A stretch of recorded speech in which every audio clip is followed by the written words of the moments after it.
Hello everyone, welcome to tech gurus. तेरा ध्यान किधर है? पीवाईक्यू का सॉल्यूशन इधर है। जीरो टू हीरो, हीरो बनना है। कैसे बनेंगे हीरो? पीवाईक्यू को तहस नहस कर देंगे और जेई 2024 में झंडा गाड़ देंगे। कैसे झंडा गड़ेगा? जब बेसिक फंडामेंटल बिल्कुल क्लियर रहेंगे। बेसिक फंडामेंटल कैसे क्लियर रहेंगे? जब सेशन हम सिंसियरली फॉलो करेंगे, हर एक की पॉइंट को नोट डाउन करेंगे। टेंशन बिल्कुल नहीं लेना है, क्योंकि सेशन का पीडीएफ भी डिस्क्रिप्शन बॉक्स में आपको शेयर किया जा रहा है। तो बिल्कुल आप ध्यानपूर्वक सेशन के साथ बने रहें, हर एक चीज को फॉलो करें। देखिए फिर कितना मजा आता है, क्वेश्चन कितनी जल्दी बनता है। चलिए सेशन स्टार्ट करते हैं। सेशन है आज हमारा ट्रिग्नोमेट्री पीवाईक्यू पार्ट 1। आज के सेशन में हम सिर्फ प्रीवियस ईयर क्वेश्चन सॉल्व करेंगे। चलिए पहला क्वेश्चन है, जेई 23 में पूछा गया है। दिया है set x is equal to, ये दे रखा है कुछ, ये क्या दे रखा है? सेट दे रखा है s, क्या है? कुछ x दे रखा है, x का लिमिटेशन ये है, कुछ इक्वेशन दे दी गई है। तो देखिए जेई में इस टाइप के क्वेश्चंस आते रहते हैं। ट्रिग्नोमेट्री की बात चल रही है, सेट आ गया। सेट की बात चलेगी, ट्रिग्नोमेट्री आ जाएगा। तो यहाँ पे एक टॉपिक दूसरे टॉपिक से कनेक्टेड है, इंटरकनेक्टेड है। तो अगर बेसिक फंडामेंटल आपके क्लियर रहेंगे तो चीजें कुछ भी दिक्कत आपको होने नहीं वाली है। तो बेसिक फंडामेंटल आप क्लियर रखें। तो यहाँ पे पहले क्वेश्चन को अच्छे से पढ़ें। क्वेश्चन में जो भी गिवन इंफॉर्मेशन है उसको आप अच्छे से नोट डाउन कर लें। तो देखिए x दे रखा है, x का लिमिटेशन क्या है? -π/2 और π/2 के बीच में होगा। और यहां पे कुछ ये कंडीशन दे रखी है। अब देखिए बीटा ये दे रखा है और ये हमको निकालना है। तो क्वेश्चन देख के तो लग रहा होगा भारी भरकम है, लेकिन ऐसा कुछ नहीं है। देखिए कैसे कुछ नहीं है। अगर यहाँ पे इसको हम लॉ ऑफ एक्सपोनेंट के हिसाब से चलेंगे तो इसको हम लिख सकते हैं, क्या लिख सकते हैं? 9 divide by 9 divided by 9 divided by 9 raise to the power 10 square x. Clear है? इक्वल टू नहीं plus 9 raise to the power 10 square x equal to है 10। क्लियर है? ये बात समझ पा रहे हैं? अब यहां पे जो 9 raise to the power 10 square x है, थोड़ा सा ऑड टर्म दिख रही है, तो उसको हम टी मान लेते हैं। इसको हम क्या मान लेते हैं? टी मान लेते हैं। इसे हम क्या मान लेते हैं? टी मान लेते हैं। क्लियर है? इसको हम टी मान लेते हैं। ये बात समझ पा रहे हैं? ठीक है। अब देखिए अगर इसे हम टी मान लें तो ये हमारा क्या हो जाएगा? 9/t plus t equal to 10। Clear है? कोई गड़बड़ नहीं आता, बिल्कुल बेसिक चीज है। इसको हम लिख सकते हैं t square minus 10t plus 9 equal to 0। T को इधर ले गए, टी स्क्वायर मतलब यहाँ पहले एलसीएम आया फिर ट्रांसपोज कर दिया। क्लियर है? अगर हम इसे सॉल्व करेंगे तो ये आ जाएगा हमारे पास t minus 9 and t minus 1 equal to 0। Clear है?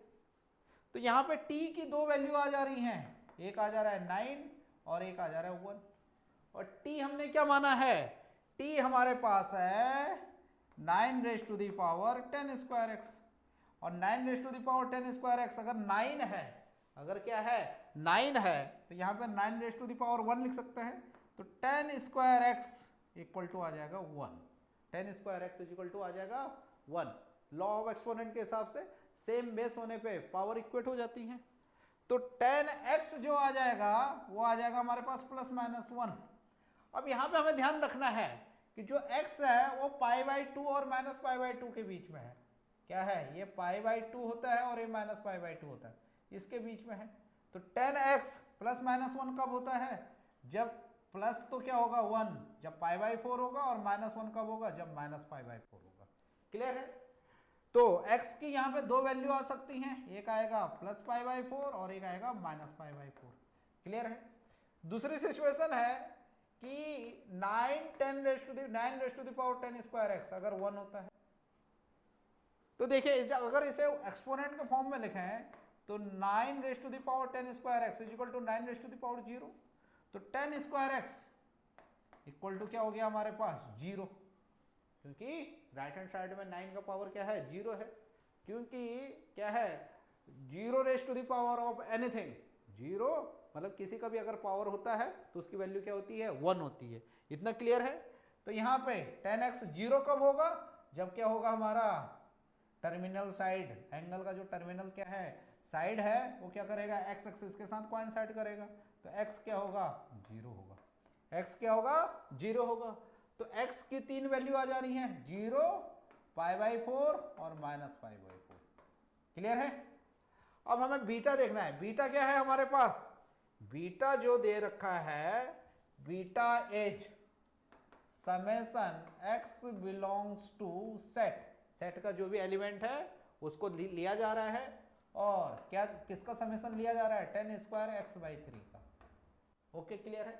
x की यहाँ 3 वैल्यू है 0, तो बीटा आ जाएगा 0 प्लस दूसरी वैल्यू क्या है π/4, तो क्या है x/3, तो पाई क्या हो जाएगा 12 हो जाएगा, तो 10 स्क्वायर π/12 हो जाएगा। फिर प्लस फिर क्या है x का तीसरा वैल्यू है -π/4, तो क्या हो जाएगा 10 स्क्वायर -π/12 हो जाएगा। क्लियर है। 10 स्क्वायर माइनस लिख दिया 10 square, 10 of minus theta is -10 theta, और 10 square minus theta is -10 theta का होल स्क्वायर मतलब 10 स्क्वायर थीटा। तो ये आ जाएगा 10 स्क्वायर π/12, क्योंकि क्या है स्क्वायर है तो दोनों सेम हो जाएंगे, तो ये हो जाएगा 2 10 स्क्वायर π/12। अब आपको ये याद रखना होगा, क्या याद रखना होगा कि जो 10 π/12 है, जो 10 हमारे पास π/12 है, π/12 हमारे पास क्या है π/12 है 10 ऑफ 15 डिग्री, 10 ऑफ 15 डिग्री मतलब 2 माइनस ऑफ √3, 2 माइनस ऑफ √3, ये हो जाएगा twice of 2 minus of √3 whole square. तो क्या आ जाएगा, ये आ जाएगा ट्वाइस ऑफ 4 + 3 -4 √3, स्क्वायर खोल देंगे सिंपली, तो 4 + 7 4 + 3 सॉरी 4 + 7 नहीं 4 + 3 इज 7, और इसे ट्वाइस से मल्टीप्लाई करेंगे तो ये आ जाएगा 14 - 8 ऑफ √3, 14 - 8 ऑफ √3। अब देखिए पूछ क्या रहा है, पूछ रहा है 1/6 बीटा -14, तो बीटा -14 क्या हो जाएगा -8 ऑफ √3, बीटा -14 क्या हो जाएगा हमारे पास -8 ऑफ √3। क्लियर है, ये बात समझ पा रहे हैं। अब इसका स्क्वायर लेना है तो इसका भी स्क्वायर हो जाएगा, इसको 6 से डिवाइड करना है तो ये भी 6 से डिवाइड हो जाएगा, तो क्या आ जाएगा हमारे पास 64 × 3 / 6, तो ये अगर सॉल्व करेंगे तो ये आ जाएगा 32। तो सिंपल है। क्या था क्वेश्चन में, कुछ भी नहीं था, बस आपको क्या याद रखना था 10 ऑफ 15 डिग्री का वैल्यू याद रखना था, तो option D is right 32। Clear है, बिल्कुल बेसिक चीज हमने अप्लाई करी और क्वेश्चन के आंसर तक हम पहुंच गए। फिर आंसर तक पहुंचना है तो अपने आप को आपको सिंप्लीफाई करना होगा और क्वेश्चन को थोड़ा सा समय देना होगा और पढ़ना होगा अच्छे से। आप क्या है स्पीड के चक्कर में ना रहें, स्पीड अपने आप ही डेवलप आपका हो जाएगा अगर आप सही डायरेक्शन में चलेंगे। तो सबसे पहले direction is important, direction is important. अब देखिए सेकंड क्वेश्चन है 22 में पूछा गया है cot alpha = 1 sec beta = -π/3, alpha 3π/2 और पाई के बीच में है और बीटा पाई और π/2 के बीच में है। 10 अल्फा प्लस बीटा पूछ रहा है और कौन सा क्वाड्रेंट में अल्फा प्लस बीटा लाई करेगा। तो सबसे पहले देखिए अल्फा थर्ड क्वाड्रेंट में है और बीटा किस में है, बीटा हमारा सेकंड क्वाड्रेंट में है, अल्फा हमारा क्या है थर्ड क्वाड्रेंट में है। अगर आप अल्फा देखेंगे तो अल्फा किस में है हमारा, अल्फा है हमारा थर्ड क्वाड्रेंट में और बीटा हमारा है सेकंड क्वाड्रेंट में, बीटा हमारा है सेकंड क्वाड्रेंट में। देखिए अल्फा थर्ड क्वाड्रेंट में है और बीटा सेकंड में है। कॉट अल्फा 1 है और अल्फा हमारा क्या है थर्ड में है, तो कॉट अल्फा 1 कब होगा, जब पाई से क्या जाएगा π/4 ऐड होगा, पाई से π/4 ऐड होगा, क्योंकि 10 और कॉट थर्ड क्वाड्रेंट में पॉजिटिव होता है और 10 pi plus theta is 10 theta, तो क्या आ जाएगा यहाँ पे हमारे पास cot alpha equal to 1 means 10 alpha, और अल्फा हमारे पास फिर क्या आ जाएगा pi plus pi by 4 means pi 5 pi by 4। फिर सेक बीटा अगर देखेंगे तो माइनस पाई बाई 3 है, तो क्या है सेकंड क्वाड्रेंट में है। तो अगर इसे हम देखें राइट एंगल ट्रायंगल अगर हम रिलेट करें, इसे अगर हम बीटा मान लें, ये 5 होगा, ये 3 होगा, तो ये 4 होगा, ये लिख लें क्योंकि ऐसे असंख्य ट्रायंगल आपके बन सकते हैं। तो यहां से अगर हम tan बीटा देखेंगे तो tan बीटा क्या आ जाएगा हमारे पास, पाइथागोरस थ्योरम से हमने निकाल लिया, तो ये आ जाएगा 4/3, और ये भी निगेटिव होगा। निगेटिव क्यों होगा, क्योंकि बीटा हमारा सेकंड क्वाड्रेंट में है, और सेकंड क्वाड्रेंट में क्या होता है tan बीटा निगेटिव होता है, tan क्या होगा निगेटिव होगा। क्लियर है। अब देखिए हमें क्या पूछ रहा है, tan of alpha plus beta पूछ रहा है, tan of alpha plus beta. तो tan of alpha plus beta क्या हो जाएगा, tan alpha plus tan beta minus नहीं sorry divided by 1 minus tan alpha और tan बीटा। यहाँ पे tan अल्फा और tan बीटा की वैल्यू रख दीजिए। tan अल्फा आ गया 1 और ये आ गया हमारे पास माइनस 4/3 और ये हो जाएगा 1 प्लस 4/3। अगर इसे सॉल्व करेंगे तो आ जाएगा -1/7।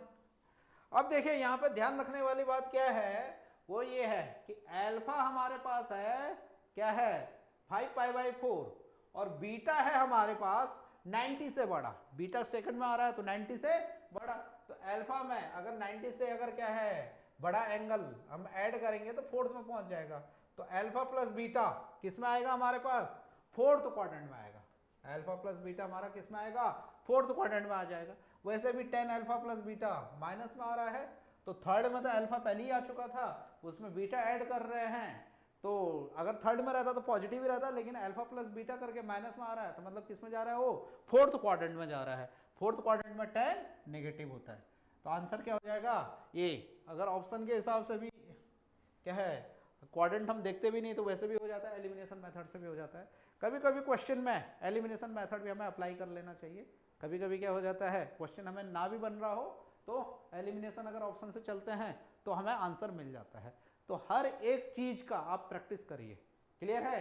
क्वेश्चन को ऐसे ही मत छोड़िए, क्वेश्चन में अपना पूर्ण समर्पण दीजिए, पूरी एनर्जी के साथ अगर काम होता है तो सारी चीजें क्या होती हैं, आपको सही डायरेक्शन में ले जाती हैं। फिर अब है third question, alpha is equal to ये। क्वेश्चन थोड़ा सा आपको टफ तो लग रहा होगा। अब देखिए यहां पे अगर हम देखें तो जो साइन ऑफ 18 डिग्री होता है, साइन ऑफ 18 डिग्री, ये तो आपको याद रखना होगा, ये होता है √5 - 1/4। साइन 3 थीटा के एप्लीकेशन से आता है। और ये क्या आ जाएगा, साइन का अगर हम कॉस लें तो यहाँ पे 18 का कॉम्प्लीमेंट लेंगे तो 72 डिग्री आ जाएगा। क्लियर है। और हमको पता है कि जो cos 2 थीटा होता है वो 1 - 2 sin स्क्वायर थीटा होता है। क्लियर है, ये बात समझ में आ रहा है। तो यहां से हम लिख सकते हैं कि cos ऑफ 72 डिग्री जो होगा इसको हम लिख सकते हैं 1 माइनस का 2 sin स्क्वायर 36 डिग्री, इसका आधा। क्लियर है। और sin 36 डिग्री को क्या दे रखा है अल्फा, तो ये आ जाएगा 1 - 2 अल्फा स्क्वायर। और 72 डिग्री का वैल्यू हम लिख लें √5 - 1 डिवाइड बाई 4। क्लियर है। अगर हम इसे हम क्या करें सॉल्व करें तो ये हमारे पास आ जाएगा √5 - 1 equal to 4 - 8 alpha square. Clear है, ये बात समझ पा रहे हैं। फिर √5 इक्वल टू लिख सकते हैं हम 5 - 8 अल्फा स्क्वायर। क्लियर है। अगर हम दोनों साइड अगर स्क्वायरिंग कर लें तो ये आ जाएगा 5 और ये आ जाएगा 25 plus 64 alpha 4 minus 80 alpha square. Clear है। इसको अगर हम करें तो ये आ जाएगा हमारे पास 64 alpha 4 minus 80 alpha square plus 20 equal to 0। Clear है, ये बात समझ में आ रहा है। अगर अल्फा क्या है इनमें से किसी का अगर क्या है रूट है तो क्या है यहाँ पे वेरिएबल एक्स दे रखा है, तो सबसे पहले देखें और कुछ कॉमन आ रहा है, हाँ 4 कॉमन आ रहा है, तो 16 अल्फा 4 माइनस कितना हो जाएगा 20 alpha square plus 5 equal to 0। अगर अल्फा को x से हम रिप्लेस करते हैं क्योंकि क्या है यहाँ पे x वेरिएबल है, तो अगर अल्फा क्या है इनमें से किसी का अगर क्या है ये रूट है तो ये इक्वेशन बनेगा ये, किसका रूट बनेगा ये, अल्फा को अगर हम x से रिप्लेस कर देंगे क्योंकि x का वो वैल्यू रिप्रेजेंट कर रहा है, तो 20x square plus 5 equal to 0। तो इस इक्वेशन का जो रूट होगा वो क्या होगा हमारा, अल्फा जरूर आएगा। तो देखिए ये किस में मिल रहा है, ये आ रहा है -16x4 -20x square plus 5। Option C सही होगा, ऑप्शन सी सही होगा। तो यहाँ पे कुछ चीज़ें आपको ध्यान रखनी पड़ेंगी। साइन 18 डिग्री का अगर वैल्यू आप याद रखेंगे तो अपने आप चीज़ें आपकी क्या हो जाएगी, सॉल्व हो जाएगी। क्लियर है, ये बात समझ पा रहे हैं, क्लियर है, ओके। अब नेक्स्ट क्वेश्चन चलते हैं, द वैल्यू ऑफ दिस। इसके लिए आपको स्पेशल चीज कुछ याद रखनी पड़ेगी। वो स्पेशल चीज आपको क्या है, वो देखिए, स्पेशल चीज आप क्या याद रखेंगे, स्पेशल चीज क्या याद रखेंगे, अगर क्या है हमारे पास साइन ऑफ एंगल अगर फॉर्मिंग एपी है या cos of angle forming AP है, तो उसके क्या आते हैं, कुछ स्टैंडर्ड रिजल्ट आते हैं, उसको आपको ध्यान रखना होगा। इसके लिए दो आइडेंटिटी मैं बता रहा हूँ, वो आप नोट डाउन कर सकते हैं। अगर इस टाइप से cos alpha plus beta plus cos alpha plus 2 beta and so on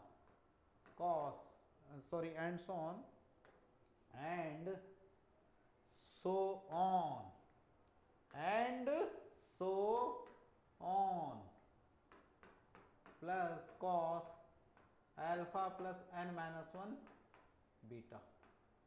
sign of angle forming AP या cos of angle forming AP, अगर ऐसा हम लेते हैं तो इसका रिजल्ट आता है sine of n beta by 2 divide by sine of beta by 2, और यहां पे कॉस है, अगर ये कॉस है तो यहां कॉस आ जाएगा, तो cos alpha plus n-1 beta by 2, n-1 beta by 2, ये आप ध्यान रखेंगे।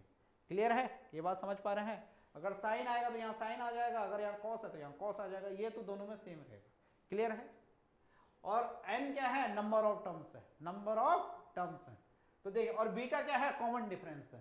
तो यहाँ पे देखिए 4π/7 को हम लिख सकते हैं 2π/7 प्लस 2π/7।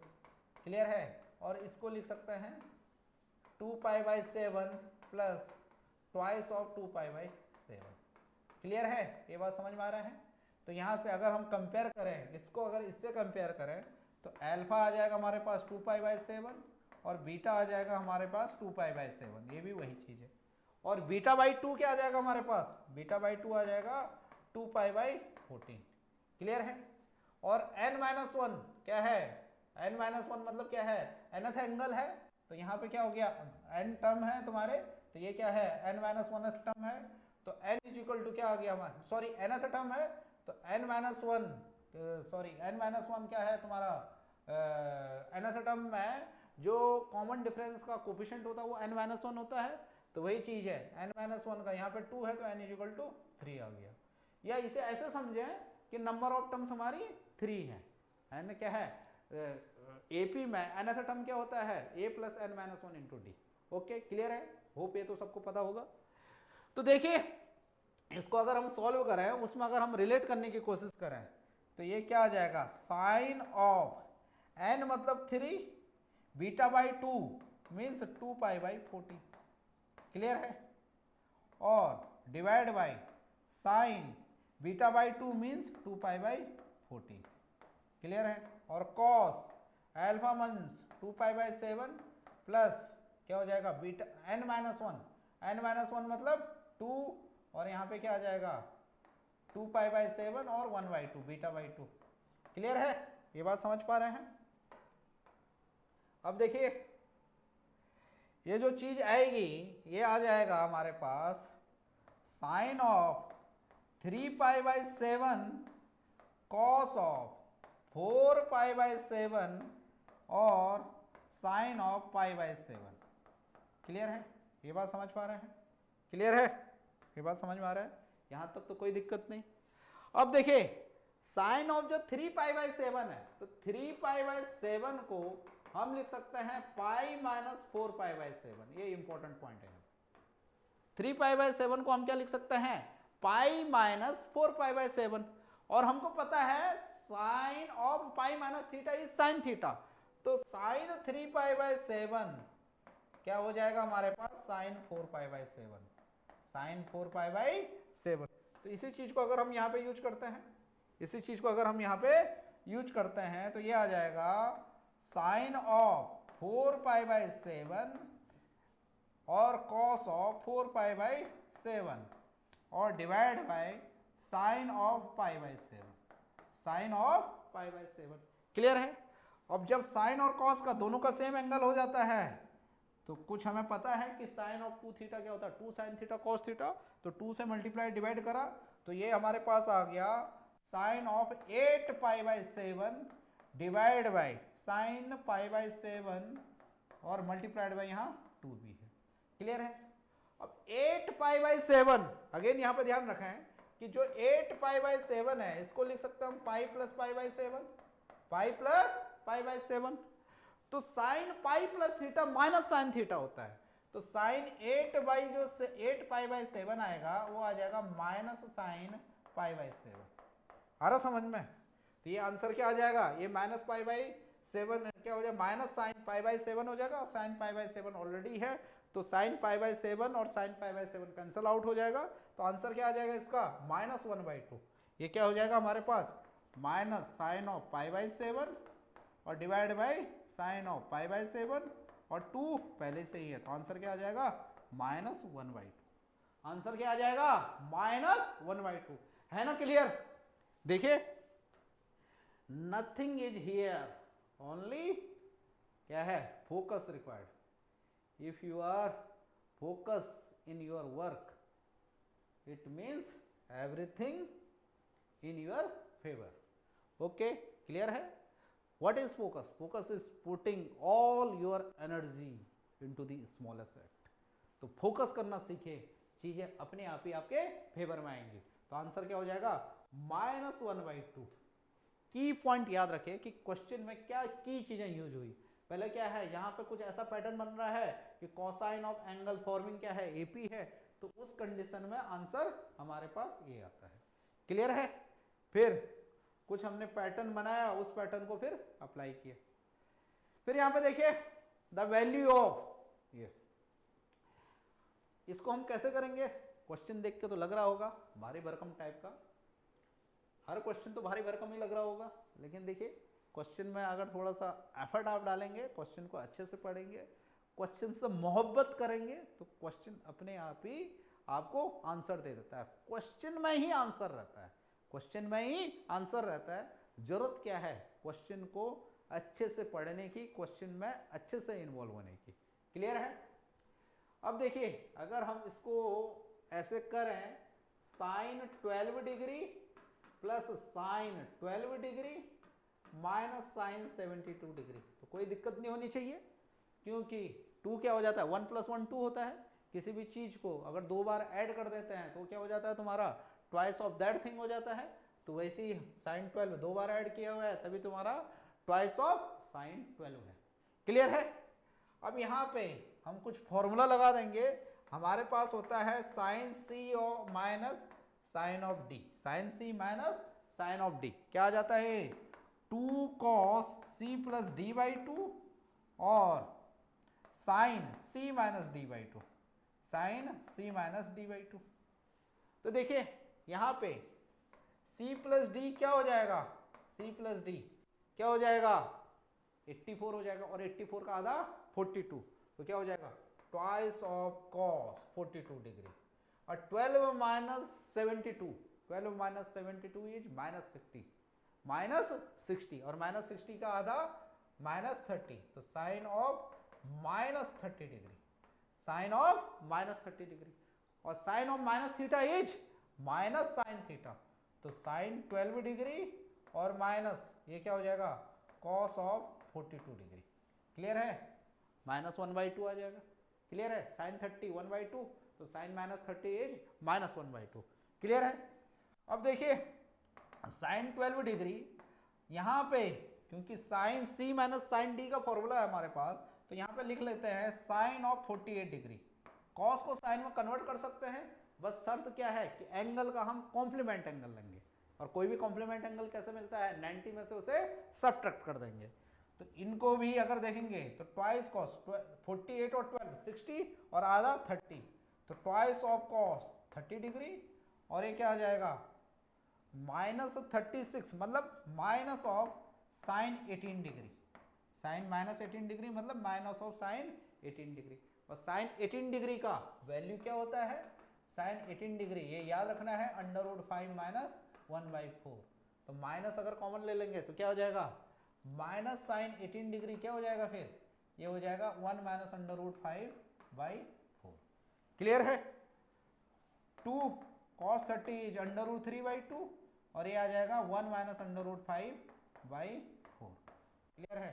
तो under root 3 1 minus under root 5, under root 3 इसमें आ रहा है 1 माइनस अंडर रूट 5/2, यहाँ पे दो ऑप्शन अंडर रूट 3 1 माइनस, दोनों ऑप्शन सेम टाइप हो गया, इसमें से एक +5 होगा, दोनों गलत हो गया, दोनों सेम ही ऑप्शन टाइप हो गया। तो ऑप्शन क्या होगा, डी मान लेते हैं, 1 माइनस अंडर रूट 5/4, एक को प्लस मान लेते हैं, 1 प्लस अंडर रूट 5 नहीं सॉरी ये अलग ही तो है, हम ध्यान ही नहीं दिए नीचे, डिनोमिनेटर 2 है ना, डिनोमिनेटर 2 है, अलग ऑप्शन है भाई, अलग है। क्लियर है। तो क्या आ जाएगा under root 3 1 minus under root 5/4, तो option D is right. Option भी चेक करने में पेशेंस रखना है, ये सारी चीजें जब तक आप क्वेश्चन नहीं करते अपने आप नहीं करते तब तक समझ में नहीं आती है। तो क्वेश्चन को अपने आप अटेम्प्ट लें। टेस्ट सीरीज जरूर ज्वाइन करें, ऑफलाइन टेस्ट सीरीज हमारा चल रहा है तो उसको आप ज्वाइन करें, काफी कुछ सीखने को आपको मिलेगा। उसका कंप्लीट एनालिसिस भी हम यहाँ पे यूट्यूब पे करते हैं, तो टेस्ट नंबर 7 का मैंने एनालिसिस करा हुआ है, उसे आप प्लेलिस्ट में जाकर देख सकते हैं। कुछ दिन में मैं टेस्ट नंबर 8 का भी, क्या है 8वां टेस्ट हो चुका है यहाँ पे, तो टेस्ट नंबर 8 का भी मैं कंप्लीट एनालिसिस करने वाला हूँ। ठीक है, तो चलिए नेक्स्ट क्वेश्चन देखते हैं। Sine theta plus cos theta equal to half, और कुछ ऐसे दे रखा है। यहां पे हमको क्या ध्यान रखना है, यहां पे ध्यान हमको क्या रखना है कि जो साइन 2 थीटा को ऐसे ही रखिए, कॉस 4 थीटा को हम लिख सकते हैं 1 minus 2 of sine square 2 theta. Clear है। और जो साइन ऑफ 6 थीटा है, साइन ऑफ 6 थीटा है, इसको थ्राइस ऑफ 2 थीटा हम लिख सकते हैं। और साइन ऑफ 3 थीटा का वैल्यू क्या होता है, 3 sine theta minus 4 sine cube theta, क्योंकि यहाँ पे क्या है थ्राइस हम 2 क्या है 2 थीटा का ले रहे हैं, तो ये 3 साइन ऑफ 2 थीटा होगा minus 4 of sine cube of 2 theta होगा। ये बात क्लियर है, ये बात समझ में आ रही है। ठीक है, अब देखिए sign theta plus cos theta, sign theta plus cos theta क्या दे रखा है, 1/2 दे रखा है। क्लियर। अगर दोनों ओर अगर हम स्क्वायरिंग कर देंगे तो ये आ जाएगा sine square theta plus cos square theta plus 2 sine theta cos theta equal to 1/4। और sine square theta plus cos square theta equal to 1 होता है, हर बच्चे को पता है। तो ये आ जाएगा 1 और 1 उधर चला जाएगा तो -1, और ये क्या हो जाएगा साइन ऑफ 2 थीटा 1/4 माइनस 1 मतलब -3/4, और सब साइन 2 थीटा के टर्म में है।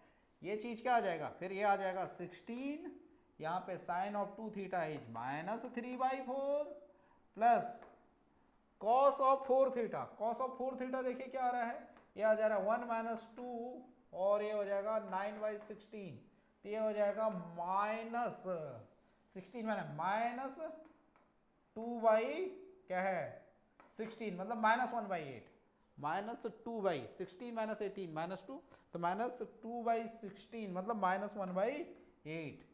तो कॉस ऑफ 4 थीटा की वैल्यू क्या आ जाएगी, -1/8। फिर ये आ जाएगा 3 साइन 2 थीटा है -3/4, और ये है 4, और ये हो जाएगा 3 मतलब -27/64। तो अगर इसे सॉल्व करेंगे तो ये आ जाएगा -9/4, और माइनस माइनस प्लस, और ये हो जाएगा +27/16। तो ये आ जाएगा -36 प्लस 27, तो कितना हो जाएगा -9, तो -9/16 आ जाएगा, -9/16 आ जाएगा, -36 प्लस 27 आ रहा समझ में। तो ये आ जाएगा -9/16, तो इधर 16 है ही, एलसीएम भी 16 आ जाएगा, ये आ जाएगा -12 -1 -9, 16 से 16 कैंसिल, ये आंसर आ जाएगा -23। तो -23 दिखाई दे रहा है, yes -23, option C is right, -23 is here. Okay, clear है। Question number 7, the value of cot π/24। cot π/24 पहले क्या होगा, ये π/12 का आधा होगा, और π/12 π/6 का आधा होगा, और π/6 क्या होता है 30 डिग्री, फिर हो गया 15 का आधा क्या हो जाएगा 7.5 डिग्री, 7.5 डिग्री, 7.5 डिग्री। अब यहाँ पे ध्यान रखना है आपको कि जो cot थीटा होता है, इसको लिख सकते हैं हम 1 + cos 2 theta upon sin 2 theta, sin 2 theta, क्योंकि 1 + cos 2 थीटा क्या हो जाएगा 2 sin स्क्वायर थीटा हो जाएगा, नहीं सॉरी 2 sin स्क्वायर थीटा, हाँ 1 + cos 2 theta 2 cos square theta, sorry 1 + cos 2 theta, 1 + cos 2 theta 2 sin square theta, नहीं sorry sorry sorry sorry sorry, क्या बोल रहा हूँ यार मैं, ये क्या बोल रहा हूँ मैं, बार बार गलती क्यों हो जा रही है। 1 + cos 2 theta is 2 cos square theta, and 1 - cos 2 theta is 2 sin square theta. अगर इसे रखेंगे और 2 sin थीटा cos थीटा रखेंगे तो सॉल्व करके cot थीटा आ जाएगा। और थीटा को अगर हम π/24 रखें तो क्या रखेंगे, π/24 रखें तो आ जाएगा 1 + cos π/12 और sin π/12, और sin π/12 की वैल्यू क्या होती है √3 - 1 / 2√2। ये वैल्यू आपको याद रखनी पड़ेंगी, क्या क्या याद रखनी पड़ेंगी आपको, cos 15 डिग्री एज क्या है √3 + 1/2√2, sin 15 डिग्री एज √3 - 1/2√2, और tan 15 डिग्री एज ये भी आज यूज हुआ है, क्या है 2 - √3, cot 15 डिग्री एज 2 + √3। ये सारी चीजें आपको याद रखनी पड़ेगी। sin 18 डिग्री भी हमने यूज करा, sin 18 डिग्री होता है √5 - 1 / 4, यही सेम चीज क्या आ जाती है cos 72 डिग्री की आ जाती है। क्लियर है, यहाँ सारी की सारी चीजें, इनका कॉम्प्लीमेंट भी लेते रहेंगे तो ये सारी चीजें भी आ जाएंगी। क्लियर है, ये बात समझ में आ रहा है। तो देखिए अगर हम वैल्यू रखेंगे यहाँ पे तो ये जो चीज है ये आ जाएगा हमारे पास 1 + √3 + 1 / 2√2 / √3 - 1/2√2। क्लियर है।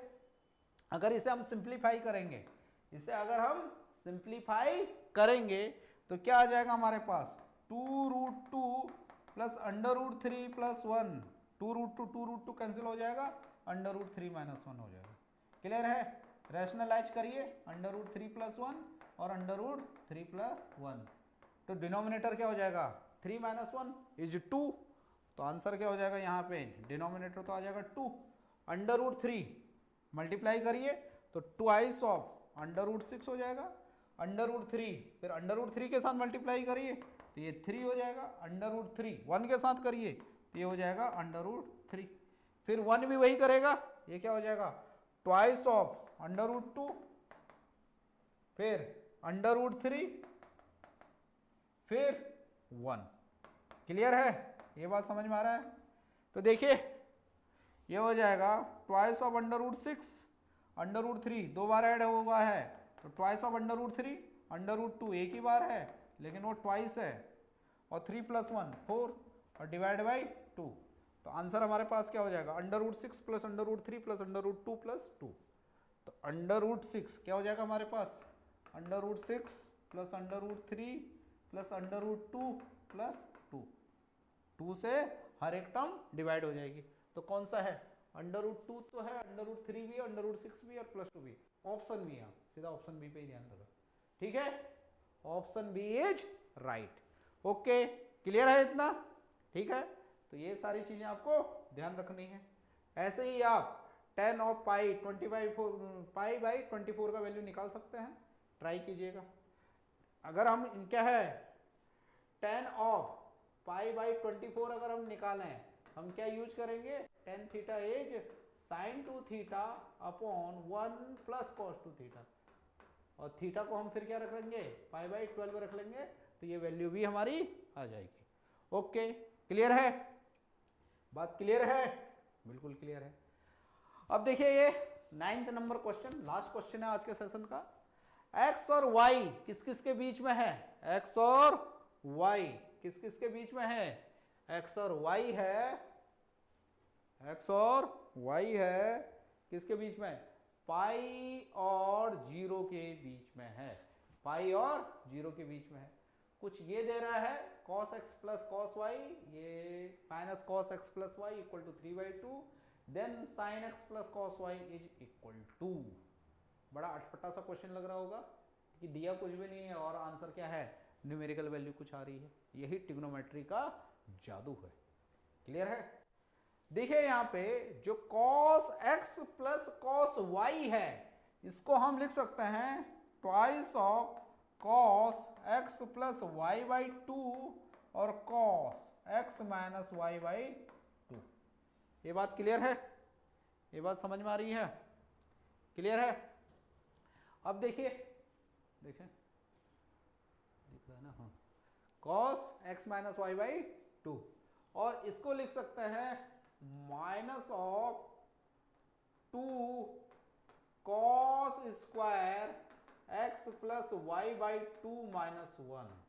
क्यों लिखा हमने ऐसा, क्योंकि cos 2 थीटा को हम लिख सकते हैं 2 cos square theta minus 1, 2 cos square theta minus 1, या 1 माइनस 2 साइन स्क्वायर थीटा लिख सकते हैं। तो वही लिखा हमने, x प्लस वाई को 2 थीटा मान लिया, तो 2 cos square x plus y by 2 minus 1 equal to आ गया ये 3/2।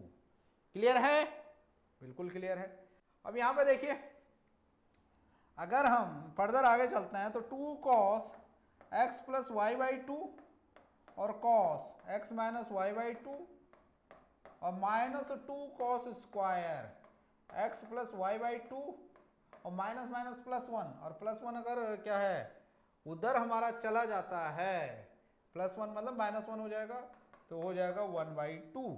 क्लियर है, 1/2। क्लियर है, कोई दिक्कत नहीं यहाँ तक।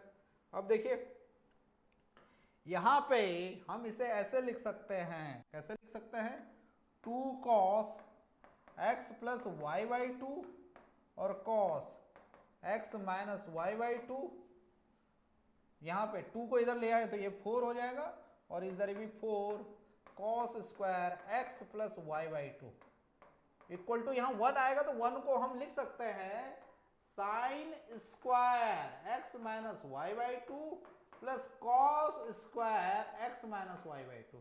देखिए छोटी सी चीज क्वेश्चन को कितना आसान कर देती है। क्लियर है, ये बात समझ पा रहे हैं, बिल्कुल क्लियर है, ये बात समझ पा रहे हैं, बिल्कुल समझ पा रहे हैं, बिल्कुल हम समझ पा रहे हैं। अब इन चीजों को अगर हम राइट हैंड साइड ले जाएं तो इसको हम लिख सकते हैं cos स्क्वायर, पहले रुकिए, पहले लिख लें हम sine square x minus y by 2। देखिए ये क्यों लिखा हमने, क्योंकि हमको पता है कि sine square theta plus cos square theta is 1 होता है। आ रहा समझ में, सेम एंगल है, क्लियर है, sine square theta plus cos square theta is 1। आ रहा है, ध्यान रखें सेम एंगल होना चाहिए, ऐसा नहीं कि sine square A plus cos square B equal to 1 कर दिया, ये भी गलती हो जाती है, तो ये ध्यान रखना है, एंगल सेम होना चाहिए। क्लियर है, sine square x minus y by 2 plus cos square x minus y by 2, फिर यहां से अगर हम ले जाएं, ये इधर अगर राइट हैंड साइड में जाएगा तो ये क्या हो जाएगा, प्लस का 4 cos square x plus y by 2, और ये चला जाएगा, ये प्लस में है तो ये माइनस उधर हो जाएगा, तो minus 4 cos x plus y by 2 और cos x minus y by 2। Clear है, ये आ गया 0, क्योंकि सब कुछ ले गए, लेफ्ट का पूरा कुछ ले गए, अगर सब कुछ ले जा रहे हैं तो क्या हो जाएगा, 0 हो जाएगा। क्लियर है, ये बात समझ में आ रहा है? अब देखें यहाँ पे है बहुत बढ़िया चीज। वो बढ़िया चीज क्या है कि sine square x minus y by two plus, अगर इसे देखें ये और ये देखें, अगर इसे हम क्या माने, ए स्क्वायर माने, इसे बी स्क्वायर माने, तो ये क्या है 2ab के टर्म में। देखिए क्लियर है? इसको अगर हम ऐसे लिखें cos x minus y by two और minus 2 cos x plus y by two, अगर इसका हम इसे स्क्वायर माने तो ये दे देगा a square plus b square minus 2ab। Clear है? ये सारी चीज ध्यान रखनी है। अब यहां पे है इंपॉर्टेंट चीज। वो इंपॉर्टेंट चीज क्या है कि साइन जो फंक्शन होता है और कॉस फंक्शन होता है वो हमेशा रियल वैल्यू देता है। वो क्या देता है? रियल वैल्यू देता है, और वो रियल वैल्यू 1 और -1 के बीच में होती है। फिर ये चीज हम जानते हैं कि कोई भी रियल वैल्यू जो अगर उसका स्क्वायर लेते हैं तो कभी निगेटिव नहीं आता, वो क्या आता है? पॉजिटिव आता है। तो यहाँ पे यही चीज हमें ध्यान देने की जरूरत है कि यह क्या है, यहाँ पे एक स्क्वायर्ड चीज है जिसको हम m स्क्वायर मान लेते हैं और इसको n स्क्वायर मान लेते हैं इक्वल टू 0, और m और n belongs to real number है। तो m स्क्वायर पॉजिटिव टर्म है, n स्क्वायर भी पॉजिटिव टर्म है, और दो पॉजिटिव चीजों का एडिशन 0 नहीं हो सकता। और अगर वो 0 है तो एक ही सिचुएशन में हो सकता है जब m और n क्या है? 0 है। m equal to n equal to 0 है। ये बहुत ही काम की चीज है, ये बहुत ही काम की चीज है। तो यहां से हम ये ले सकते हैं कि जो हमारे पास क्या है, m लिया हमने sine x minus y by two, तो ये क्या होगा, मतलब हमारे पास 0 होगा। और साइन क्या होता है? 0 कब होता है? जब ये भी 0 होगा, ये भी 0 होगा, क्योंकि साइन 0 इज 0। तो ये कब हो जाएगा? x is equal to y होगा, तो क्या हो जाएगा? साइन क्या आ जाएगा? 0, और वो वैल्यू क्या आ जाएगी? 0 आ जाएगी। फिर इधर देखिए, अगर x is equal to y यहां रख लेते हैं तो n क्या है? cos x minus y by two minus 2 cos x plus y by two, ये भी हमारे पास 0 आएगा क्योंकि n भी हमारा 0 ही आना चाहिए। और x is equal to y हमारा ऑलरेडी आ चुका है, तो ये हो जाएगा हमारे पास cos 0, और ये हो जाएगा 2, और x मतलब ये हो जाएगा cos x plus x 2x divide by 2। ये बात समझ में आ रहा है? तो cos x cos 0 इज 1, तो ये आ जाएगा हमारे पास हाफ, और x हमारे पास क्या आ रहा है? x हमारे पास क्या है? x और y। यहां से क्या समझ में आ रहा है? cos x हमारे पास हाफ आ गया। तो देखिए अब आगे चलते हैं। अब क्या दे रखा है उसने? कुछ और इंफॉर्मेशन है। अगर हमारे पास क्या है? x और y है, और जो x और y है वो दोनों के दोनों क्या है? पाई और 0 के बीच में है, पाई और 0 के बीच में। ये बात भी समझे, x और y दोनों के दोनों क्या है? पाई और 0 के बीच में है। और cos x हमारे पास क्या आ रहा है? हाफ आ रहा है, मतलब पॉजिटिव आ रहा है। और 0 और पाई के बीच में cos x पॉजिटिव कब होता है? जब 0 और पाई बाई 2 के बीच में एंगल होता है, और वो एंगल कितना होना चाहिए? पाई बाई 3 होना चाहिए। तो x यहाँ से क्या आ गया? x क्या आ गया? पाई बाई 3, और x is equal to y है, तो y भी क्या आ गया हमारे पास? पाई बाई 3। y भी क्या आ गया हमारे पास? पाई बाई 3। और पूछा क्या है उसने? Sine x plus cos y. क्या पूछा है?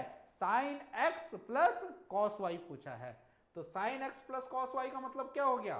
Sine x plus cos y का मतलब क्या हो गया? कि sine pi by 3 plus cos pi by 3, sine pi by 3 plus cos pi by 3, और sine pi by 3 is under root 3 by 2, और cos pi by 3 is 1 by 2। तो value क्या आ गई? Under root 3 plus 1 by 2। था ना? बहुत शानदार क्वेश्चन, बहुत शानदार क्वेश्चन। क्वेश्चन देख के तो लग रहा होगा कि क्या क्वेश्चन पूछ दिया गया है। तो ये आ जाएगा हमारे पास 1 प्लस अंडर रूट 3 बाई 2। क्या आ जाएगा? 1 plus under root 3 by 2, 1 plus under root 3 by 2। तो option D is right. Okay, clear? तो ये क्वेश्चन आज के सेशन का लास्ट था। नेक्स्ट सेशन का हम इंतजार करेंगे, नेक्स्ट सेशन का हम इंतजार करेंगे। क्लियर है? क्योंकि उसमें भी मैं PYQ लाऊंगा, अच्छे अच्छे क्वेश्चन करेंगे। जल्द ही आपका नेक्स्ट सेशन भी आएगा, टेस्ट सीरीज का डिटेल डिस्कशन भी होगा। आप हमारे साथ जुड़े रहिए, हमको अच्छे से फॉलो कीजिए। जो भी डाउट है कमेंट सेक्शन में आप जरूर इंटरेक्ट कीजिए। Okay, thank you. रिजल्ट देखिए कैसे कैसे रिजल्ट टेक गुरुज से आ चुके हैं। आप भी ऐसे ही रिजल्ट लाइए, हम आपको शुभकामनाएं देते हैं और आपके साथ तैयारी भी करते हैं। हम भी उतना ही मेहनत करते हैं कि आपके लिए कैसे हम बेस्ट से बेस्ट सॉल्यूशन ला पाए, because Tech Gurus is one stop solution for aspirant. We want to become solution for your preparation. We want to become solution for your preparation, for your motivation, for your distraction. solution बनना बहुत ज़्यादा जरूरी है, क्योंकि जब तक आप किसी चीज़ का solution नहीं बन रहे हैं, इसका मतलब क्या है कि आप अपनी मंजिल से उतना ही दूर रहेंगे। अगर आप सब लोगों को महाभारत की स्टोरी अगर पता होगी तो महाभारत में दो पात्र थे, एक थे अर्जुन और एक थे कर्ण। कर्ण से बड़ा धनुर्धारी कोई नहीं था, बहुत अपार शक्ति थी, लेकिन फिर भी अंत में जीत किसकी होती है? अर्जुन की होती है। क्यों होती है अर्जुन की जीत? क्योंकि कर्ण कभी सॉल्यूशन नहीं बन पाए। कर्ण अपने ही अंदर का जो द्वंद्व था उसी से ही अच्छे से लड़ नहीं पाए। हमेशा वो क्या रहे? हमेशा कंफ्यूज रहे। हालांकि वो सब जगह सही थे, लेकिन क्या था? वो सॉल्यूशन ही नहीं बन पाए। तो सॉल्यूशन नहीं बन पाए, जब आप सॉल्यूशन नहीं बन पाते हैं तो आपके अंदर डिस्ट्रैक्शन का आना स्वाभाविक है, और अगर आप डिस्ट्रैक्ट होंगे तो मंजिल से आप उतना ही दूर होते जाएंगे। तो डिस्ट्रैक्शन नहीं होना, डिस्ट्रैक्ट नहीं होना है, डिस्ट्रैक्शन नहीं आना चाहिए। उसके लिए हम हैं आपके हर क्वेश्चन को सॉल्व करने के लिए, हर प्रॉब्लम को दूर करने के लिए। Thank you. आज का कोटेशन है हमारा इसी चीज पे है, muddy water is best cleared by leaving it alone. इस बात को आप अच्छे से समझें। मडी वाटर मतलब क्या है? आपका मिट्टी से मिला हुआ है पूरा पानी। Is best cleared by leaving it alone, वो अपने आप ही सही हो जाता है अगर उसको अपने तरीके से छोड़ दिया जाए, पर मिट्टी अपने आप ही नीचे सेटल डाउन हो जाएगी। तो यही चीज हम जिंदगी में भी सीख सकते हैं कि अगर हम बहुत ज्यादा प्रॉब्लम से गुजर रहे हैं, या बहुत ज्यादा कष्ट हो रहा है, या बहुत ज्यादा डिमोटिवेटेड हो रहे हैं, कुछ भी क्वेश्चन कर रहे हैं बन नहीं रहा है, कुछ भी क्या है याद नहीं रह रहा है, तो हमें इधर उधर भटकना नहीं है। हमको क्या करना है? Living it alone. आप अकेले में रहिए, सेल्फ एनालिसिस करिए, ऐसा क्यों हो रहा है उसे जानने की कोशिश करिए, खुद के साथ समय बिताइए, खुद को क्या है अच्छे से तराशिए। चीजें आप ही के अंदर हैं, आपके अंदर बहुत असीमित पावर है, उस पावर को पहचानिए, उस पावर को पहचानिए और अपने आप को पूरा क्या है झोंक दीजिए, और ज्यादा डिस्ट्रैक्शन में मत जाइए। बस अपने आप का एनालिसिस करें, सेल्फ एसेस करें, अपने आप ही बेस्ट आंसर है, आप ही सब कुछ कर सकते हैं। All the very best. मिलते हैं नेक्स्ट सेशन में पूरी एनर्जी के साथ। अरे ध्यान किधर है? PYQ का सॉल्यूशन इधर है, जल्दी हम फिर आते हैं।